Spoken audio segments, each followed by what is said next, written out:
لیکن جو لوگ جاتے ہیں وہاں مزارات پر حاجت مانگنے کے لیے نہیں جانا چاہیے کہ ہم گولڈے شریف جائیں گے جناب، ہم پیر میر علی شاہ صاحب سے یہ حاجت مانگیں گے، بغداد شریف جائیں گے تو غوث پاک سے یہ مانگیں گے، داتا صاحب سے یہ مانگیں گے، معین الدین اجمیری سے یہ مانگیں گے۔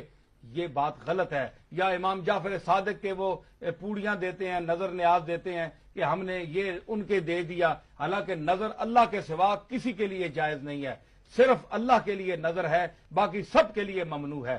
نظر اللہ کی جو ہے وہ عبادت ہے، وہ اتارنی واجب ہے، اور جبکہ بزرگوں کی آپ جو نظر پہلے تو ماننا ہی ناجائز ہے۔ پیر میر علی شاہ صاحب نے اس پر پوری بحث کی ہے اور فاضلانہ بحث کی ہے، اور آپ دیکھ سکتے ہیں الہ کلمت اللہ فی بیان اہلا بھی ما اہلا بھی لغیر اللہ، آپ کی تصنیف میں پوری بحث ہے۔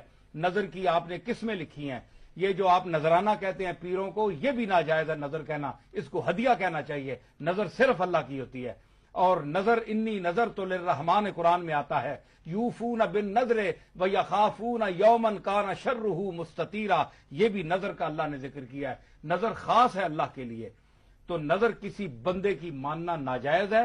ہاں یہ آپ کر سکتے ہیں کہ آپ پیر میر علی شاہ صاحب کے مزار پر گئے، وہاں اللہ کی بارگاہ میں عرض کی کہ ہم تیرے ایک مقبول بندے کی بارگاہ میں کھڑے ہیں اور تجھ سے مانگتے ہیں، اگر یہ میرا کام پورا ہو گیا تو میں اس شخص کے لنگر میں اتنے پیسے دوں گی یا دوں گا تاکہ یہ جہاں جو غریب لوگ کھاتے ہیں، مہمان آتے ہیں، وہ کھانا کھائیں۔ میں اس طرح تیری بارگاہ میں 100 دیگ، 200 دیگ، 5 دیگیں، 1 دیگ جو ہے اس کے پیسے یا جو کچھ بھی ہے میں پیش کروں گی۔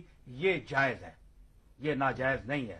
لیکن پیر صاحب سے مانگنا، غوث پاک سے مانگنا، خواجہ معین الدین اجمیری سے مانگنا کہ اے فلانی قبر والے میری فلانی حاجت پوری کر دے، یہ مشابہت بے عبدت الاوثان ہے، بت پرستوں کے ساتھ مشابہت ہے، جو شریعت میں شرک ہے، اور شرک گناہ عظیم ہے، ہماری شریعت میں منع ہے۔